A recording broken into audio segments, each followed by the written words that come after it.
자, 이제까지 우리가 예수님의 12제자를 돌아보면서 오늘은 마지막으로 예수님의 제자 가룟 유다를 살펴보려고 합니다. 그는 예수님의 제자로서 3년이 넘도록 예수님을 따라다녔음에도 불구하고 끝이 좋지 않았던 사람입니다. 그래서 예수님께서 얼마나 안타까웠으면 오늘 본문에서도 차라리 태어나지 않았으면 참 좋았을 거다 하는 말씀을 들은 사람이 가룟 유다입니다. 그러므로 우리가 신앙생활을 잘하고 있다고 하더라도 이 가룟 유다에 대해서만큼 한 번쯤은 생각해 봐야 되겠다. 지금까지 우리가 11제자에 대해서는 우리가 그냥 넘어가고 기억이 잘 안 된다 할지라도 가룟 유다만큼은 우리가 꼭 기억해 둬야 된다라는 겁니다. 왜냐하면은 예수님을 우리가 믿고 따르고 예수님 앞에 나와서 예배도 드리고 심지어 직분도 맡으면서도 이 같은 가룟 유다의 길을 걷지 말라는 보장이 없기 때문입니다. 우리 가운데 누가 그 길을 걸을는지 알 수 없기 때문입니다. 그러므로 오늘 가룟 유다에 대해서 살펴보면서 은혜를 받고자 하는데 첫 번째 짚고 넘어가야 될 게 있습니다. 그게 뭐냐 하면은 예정론이라는 개념입니다. 이게 뭐냐 하면은 예수님께서 가룟 유다가 이미 배신할 것을 알고 계셨을 텐데, 그리고 하나님의 뜻을 따라서 가룟 유다는 팔았을 뿐인데 가룟 유다에게 과연 죄를 물을 수 있는 자라는 겁니다. 그는 하나님의 뜻대로 예정 속에 움직였을 뿐인데 죄인 취급해도 되느냐라는 그런 물음이죠. 왜냐하면 인간의 모든 것은 하나님의 절대 주권 속에 예정되어 있다고 우리가 믿잖아요. 그렇다면 그 책임의 한계는 어디까지냐라는 겁니다. 이걸 여러분들 우리가 잘 이해하려면요, 이 시간이라는 개념과 예정론은 밀접한 관계를 이루고 있습니다. 이걸 잘 아셔야 되는데요. 하나님은 시간을 창조하신 분입니다. 그리고 시간 속에 살지도 또 얽매이지도 아니하시는 분이 하나님입니다. 그래서 그것은 하나님의 시간입니다. 반면에 우리 인간은 시간과 공간의 제한 속에 살고 있습니다. 그래서 이 하나님과 인간과의 시간의 관계가 어떠하며 한계점이 어디냐라는 거예요. 이걸 우리가 잘 이해해야 이 가룟 유다가 왜 죄인인지, 왜 가룟 유다가 태어나지 말았으면 좋았었는지 알 수 있는 말씀입니다. 그래서 예수님께서 성경에 보면은 이 하나님의 시간과 인간의 시간의 한계성을 언급해 주시는 말씀이 나옵니다. 바로 마가복음 12장에 보면은 잘 아는 것처럼 부활을 부정하는 사두개인의 이야기가 나오잖아요. 사두개인이 나와서 예수님께 질문합니다. 선생님, 형제들이 7형제가 있는데 첫 형님이 아내를 얻어서 후사를 얻으려고 했지만은 후사를 얻지 못하고 죽었습니다. 그래서 모세의 율법에 따르면은 둘째가 형수를 취해서 후사를 이어가야 되는데 둘째도 형수를 취하고는 죽었습니다. 그렇게 해서 7형제가 다 후사를 얻지 못하고 다 형수를 취하고 죽었다면은 부활의 날에 과연 그 여자는 누구의 아내가 되겠습니까? 라는 질문이었습니다. 여기에 대해서 예수님이 뭐라고 대답하시느냐면은 사람이 살아날 때는 시집도 장가도 가지 아니하고 하늘에 있는 천사와 같다. 그러시면서 하나님께서 모세에게 일러주시기를 나는 아브라함의 하나님이요 이삭의 하나님이요 야곱의 하나님이시라는 것을 읽어보지 못했느냐라는 말씀을 던져줍니다. 의미심장한 말씀입니다. 이게 뭐냐면은 나는 아브라함의 하나님이라고 하실 때에 그 시제가 뭐냐면은 과거 완료형이거나 미래형이 아니라 현재형이라는 거예요. 하나님은 아브람 다음에 이삭 다음에 야곱 다음에 이어져가는 인간의 시간을 따르지 않는다라는 겁니다. 그 말씀 속에는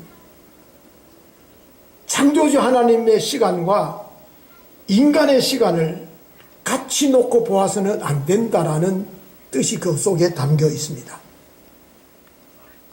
그러니까 아브라함에게도 이삭에게도 야곱에게도 항상 하나님은 현재의 하나님이시고 현재 일하시는 분이라는 거예요. 그래서 아브라함의 하나님, 이삭의 하나님, 야곱의 하나님, 이게 인간의 시간에 매이지 않는 분이라는 거예요. 여러분들, 우리 인간의 시간이라는 것은 그렇지 않습니까? 하나의 선입니다. 즉 선. 역사를 볼 때 하나의 선이라고 그러잖아요. 즉 말하자면 A에서 B로, B에서 C로 가는 2017년도 다음에 2018년도, 또 내년에는 2019년도가 흐른다, 간다라는 것이 인간의 시간적인 개념입니다. 근데 인간의 시간이 그렇다면은 하나님의 시간은 선이 아니라는 거예요. 선이 아니라는 거예요. 전체, 우주적인 전체의 시간의 전부라는 거예요.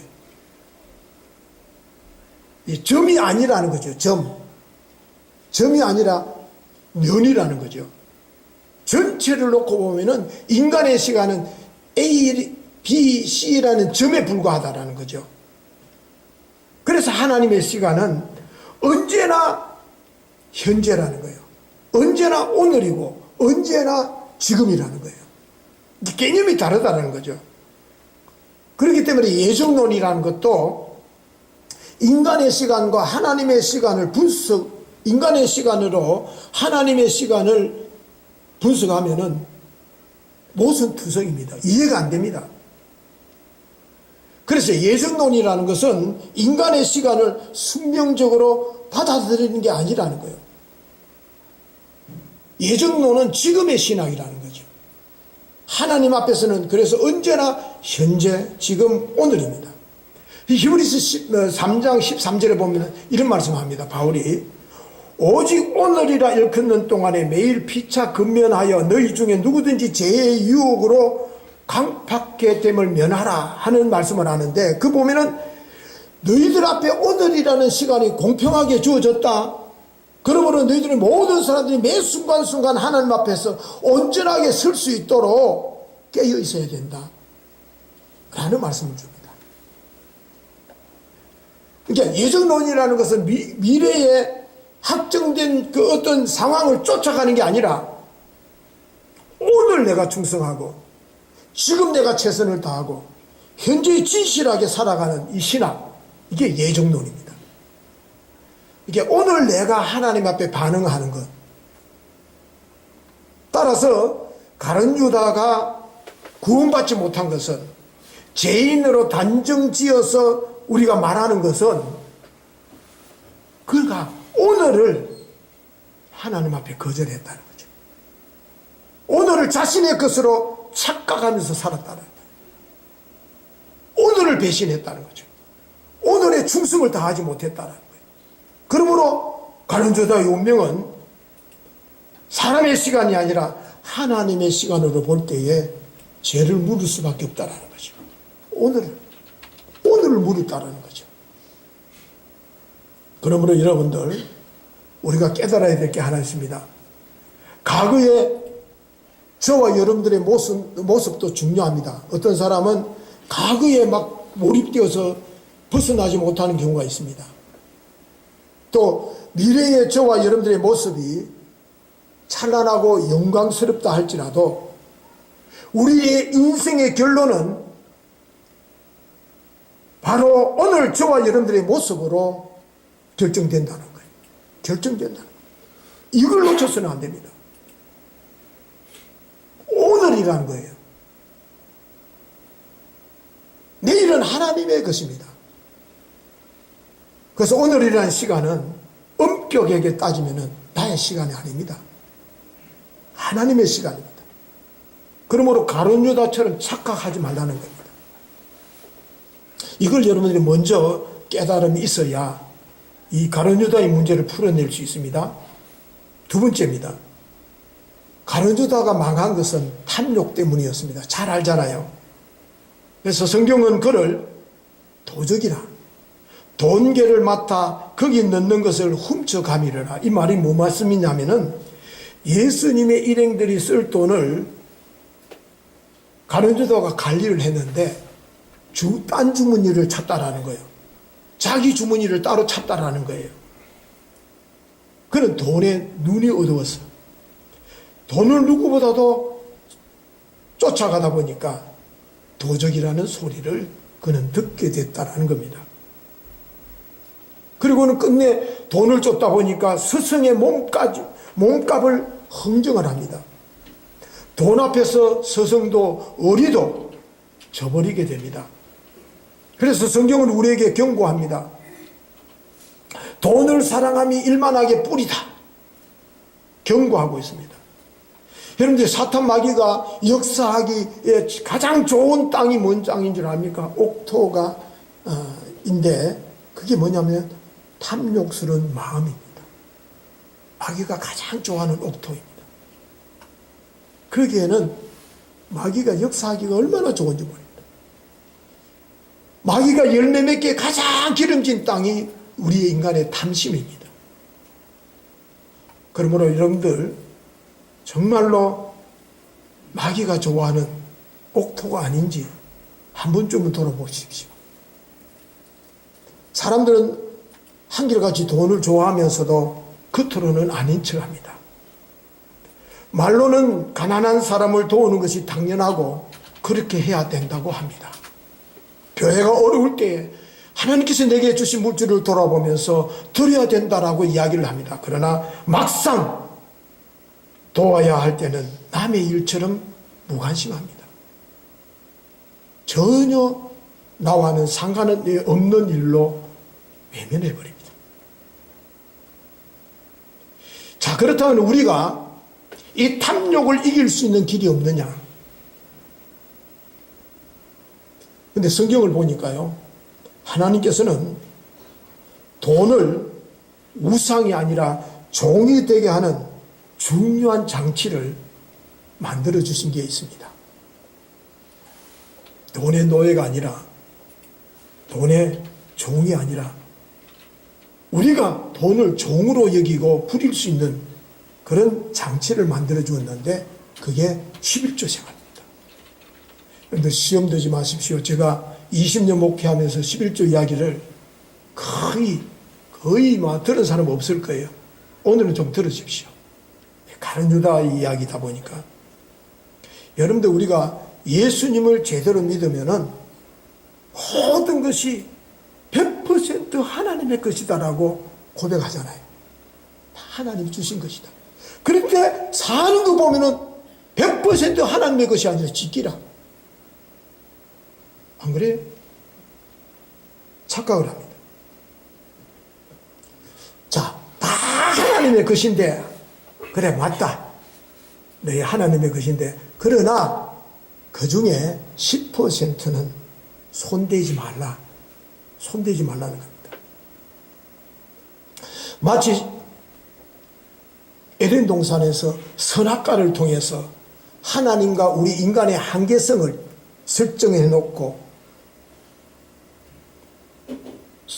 선악과를 이거는 건드리지 말라 성별해 주었듯이 11조를 통해서 물질의 성별을 하게 하셨습니다. 말하자면은 모든 것이 하나님의 것이요, 내 인생의 모든 것이 하나님의 전부라는 것을 말로만 하지 말고 이걸로 한번 표현해봐라는 거죠. 그렇기 때문에 엄밀하게 말하면은 11조는 헌금이 아닙니다. 손을 대서도 안 되고요, 스스로 하나님 앞에 나는 도둑이 아닙니다라고 드러내는 게 11조예요. 그러고 난 다음에 나머지 90%를 어떻게 사용하는지 그건 우리에게 맡겨주셨다라는 거예요. 그러므로 11조라는 것은 신앙의 척도입니다. 11조는 하나님을 얼마만큼 사랑하고 믿는 자라는 바로미터입니다. 그래서 교회 직분이 높을수록 11조 안 한다 하면은 무력해요. 저거는 아니라는 거예요. 저거는 아니라는 거죠. 신앙의 척도로서 상식에 어긋난다라는 거죠. 그러므로 여러분들 우리가 11조의 생활을 하면요, 제대로만 하면요, 물질로부터 자유함을 얻게 됩니다. 왜냐하면은 정말로 물질 생활을 하다 보면은 모든 게 내게 주어진 것들이 내 것이 아님을 그때마다 고백하게 되거든요. 맞다. 그러므로 자유로워지는 거예요. 그래서 11조는 부담스러운 게 아닙니다. 유혹의 끈도 아닙니다. 11조는 축복의 통로요, 우리를 자유하게 하는 만능 키입니다. 이것만 잘하면 어떤 어려움도 어떤 상황도 두렵지도 않습니다. 걱정할 이유가 없는 거예요. 11조를 제대로 하기만 하면 절대로 물질의 노예로 살지 않습니다. 돈 때문에 믿는 사람이 추하게 되지 않습니다. 돈의 유혹에 넘어가지 않습니다. 그러므로 11조를 제대로 하면은 탐욕을 이길 수 있습니다. 그래서 우리가 탐욕을 이길 수 있는 길이 뭐냐? 11조 생활입니다. 자, 그렇다면 나머지 90%는 어떻게 사용해야 되느냐? 여러분들 돈을 얼마나 쌓아두느냐 보다도 얼마나 잘 쓰느냐를 보고 그 사람의 인생을 평가하잖아요. 인품을 평가합니다. 아무리 돈이 많아도 돈 씀씀이를 보고서는 저 인간도 아니야. 돈 때문에 제 인생 망해서 라는 사람들이 얼마나 많습니까? 성경은 말세가 되면은요, 특징이 하나 있는데 사람들이 재물을 많이 쌓는다고 이야기합니다. 말세에 너희가 재물을 많이 쌓는도다. 내 영혼아, 여러 해 쓸 물질을 많이 쌓아두었으니 편안히 쉬고 먹고 마시고 즐기자 하리니 이 어리석은 자여, 오늘 밤에 내 영혼을 데려가면은 네가 예비한 것들이 네 것이 되겠느냐 말씀하셨습니다. 그래서 두 번째로 탐욕을 이길 수 있는 방법은요, 11조와 함께 이 물질을 열심히 잘 쓰는 거예요. 모으는 게 아니라는 거예요. 하나님께서는 언제가 우리를 불러가실 텐데 쌓아두지만 말고 제대로 사용해라는 거죠. 물질은 사람들에게 3대의 기쁨을 준다고 그래요. 3대의 기쁨을. 하나는 뭐냐면 버는 기쁨이 있대요. 모으는 기쁨이 있다는 거죠. 그리고 두 번째는 그것을 지키는 기쁨이 있대요. 그리고 세 번째는 그것을 가지고 베푸는 기쁨이 있대요. 근데 버는 것도 재미있고 지키는 것도 재미있지만은 가장 큰 기쁨은 주는 기쁨이라고 그래요. 나눠주고 베풀 때 인생이 회복해지는 거예요. 그래서 일평생 동안 어렵게 안 먹고 돈을 모아서 몇 억이나 몇십억을 쾌척하시는 분이 계시잖아요. 우리가 하나님 앞에 설 때 쓰지 않고 남은 재물이 많다면은 아마 심판받을 것 같아요. 왜냐하면은 한 달런트 받은 사람이요, 책망받은 것도 돈을 쓰지 않고 땅에 묻어두었기 때문에 책망받았습니다. 우리들은 청지기들이잖아요. 하나님께서 주신 물질, 하나님께서 주신 은혜, 은사, 달란트, 이걸 잘 활용해서 충성을 다하는, 최선을 다하는 사람. 그래서 하나님 앞에 설 때에 하나님 부족함이 없었습니다. 예수님처럼 다 이루었다라고 고백할 수 있는 사람이 진짜 멋있는 인생을 살았다고 말할 수 있지 않겠습니까? 여러분, 인생은 결코 길지 않습니다. 교회를 위해 섬기고 드리고 헌신할 길이 마냥 있는 게 아닙니다. 그러므로 우리가 가룟 유다처럼 탐욕을 버리지 못해서 마지막이 추하게 되는 사람이 아니라 주님의 것들을, 주신 것들을 잘 쓰고 잘 활용해서 탐욕의 사슬로부터 자유로운 사람으로 살아갈 수 있는 저와 여러분들이 될 수 있기를 바랍니다. 세 번째입니다. 가룟 유다는 탐욕 때문에도 망했지만은 회개하지 않아서 망했습니다. 가룟 유다가 죄를 지어서 망한 게 아니라니까요. 회개하지 않아서 망합니다. 우리도 죄를 지었기 때문에 망하는 게 아니에요. 회개를 제대로 못하면 망한다는 거예요. 그게 성경이 주는 메시지입니다. 성경을 자세히 보면요, 예수님께서 가룟 유다에게 몇 번이나 경고의 사인을 보냅니다. 예수님께서 제자들의 발을 씻으시면서 1차 경고를 합니다. 베드로가 아이고 주님, 어떻게 스승이 제자의 발을 씻을 수 있습니까? 하고 거절하니까 예수님께서 아니야, 그러면 너와 나와 상관없어 라고 이야기하니까 베드로가 깜짝 놀래가 그러면 주님이요, 발이 아니라 모욕을 시켜달라고 이야기합니다. 그래서 예수님께서 이미 모욕한 자는 발밖에 씻을 필요가 없느니라. 너희는 다 깨끗하니라. 그러나 다는 아니니라. 다는 아니니라. 다는 아니라고 이야기합니다. 가룟 유다의 폐부를 찌르는 말씀이었습니다. 이때 가룟 유다가 아하, 주님께서 나를 두고 하시는 말씀이구나. 회개하고 돌이켜서는 얼마나 좋았겠습니까? 넘어갑니다. 식사 때에 2차 또 주님이 경고를 합니다. 너희 중에 한 사람이 나를 팔 것이다. 그래서 제자들이 다들 놀라가지고 자신들이냐고 막 묻습니다. 이때 예수님께서 나와 함께 그릇에 손을 넣는 그가 나를 팔리라. 이 소리를 듣고는 가만히 있던 가룟 유다가 뜨끔했는지 예수님께 묻습니다. 유다가 대답하되 랍비여 내니까 대답하되 네가 말하였도다. 예수님께서 직접 유다에게 너라고 지적을 해 주셨습니다. 하지만은 다른 제자들이 이 말 저 말로 막 지금 분주한 논란 속에 들은 말씀이라 다른 제자들은 제대로 눈치를 채지 못하고 가룟 유다도 그냥 넘어가 버립니다. 그러자 예수님께서 세 번째로 경고합니다.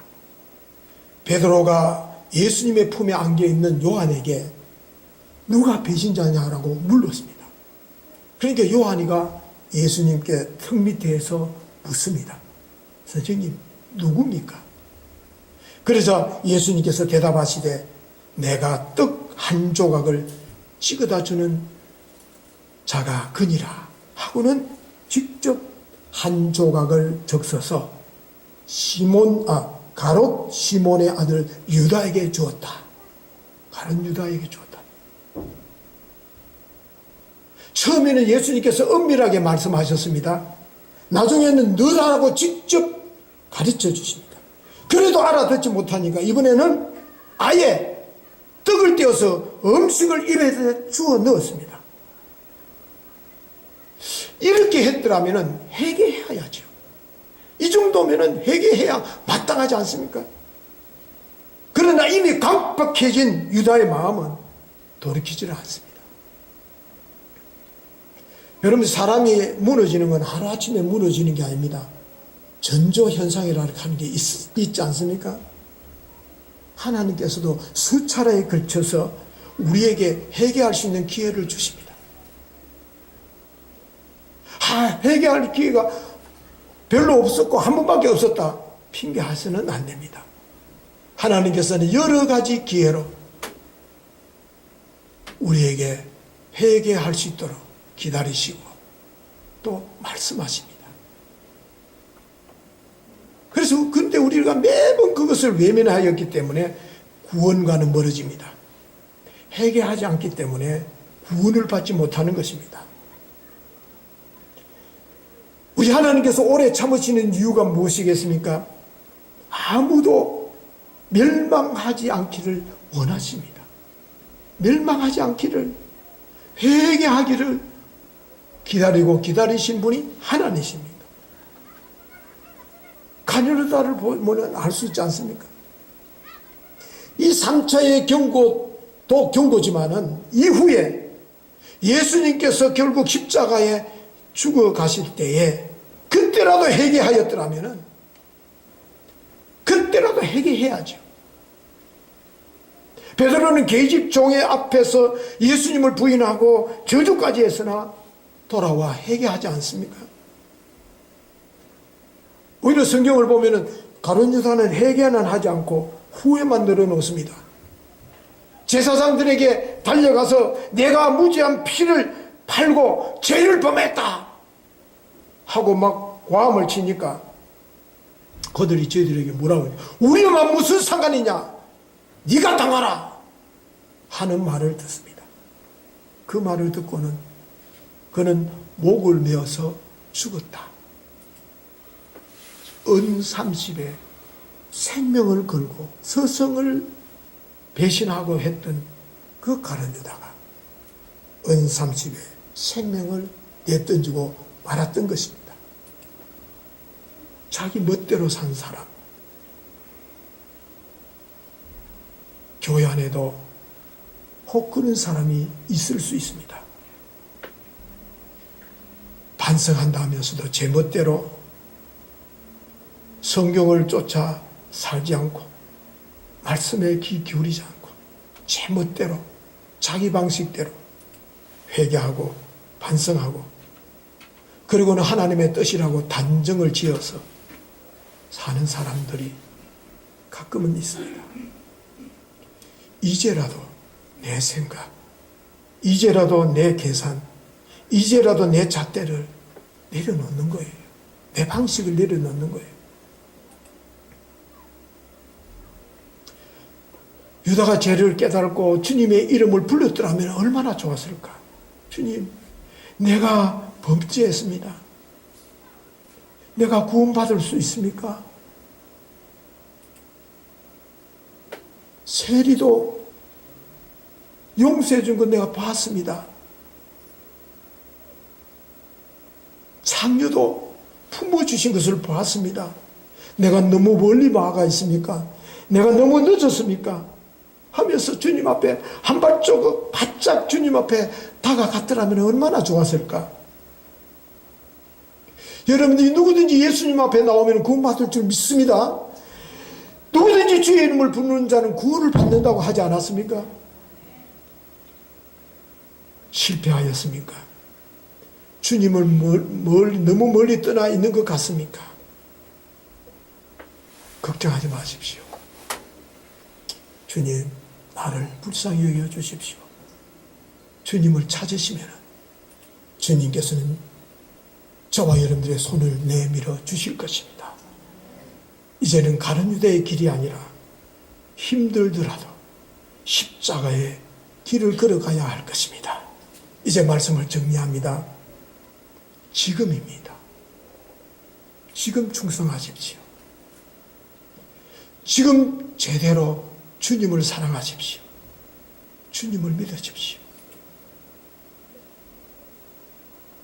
그러므로 그리고 하나님의 것을 성별되게 구별함으로 도연의 노예가 되어서 추하게 살지 말고 진짜 자유하게 살아가십시오. 기회 있을 때마다 회개하며 사십시오. 그래서 우리 조은이교회는 이러한 신실한 사람들이 모여서 우리 가운데 핍절한 사람이 없고 교회가 물질로 인하여 걱정하는 일이 없고 하나님의 나라가 우리 가운데 확장되어지고 이루어지는 것을 우리 모두가 감격하고 우리 후손들이 기뻐하는 그런 좋은 교회를 만들어 갈 수 있기를 주님의 이름으로 축원합니다. 기도하시겠습니다. 주님, 지금을 놓치지 않는 우리 믿음의 사람, 하나님의 것을 성별되게 구별하여 참 자유하게 살아갈 수 있는 사람, 회개하는 마음으로 속죄받고 용서받고 빚을 갚는 심정으로 살아내는 좋은 이웃 공동체가 정말 우리 가운데 어려운 핍절한 사람이 없고 물질의 어려움으로 교회의 본질이 변질되지 않고 하나님의 나라를 아름답게 확장해 나가는 우리 좋은 이웃 공동체 되게 축복해 주옵소서. 예수님의 이름으로 기도하옵나이다. 아멘.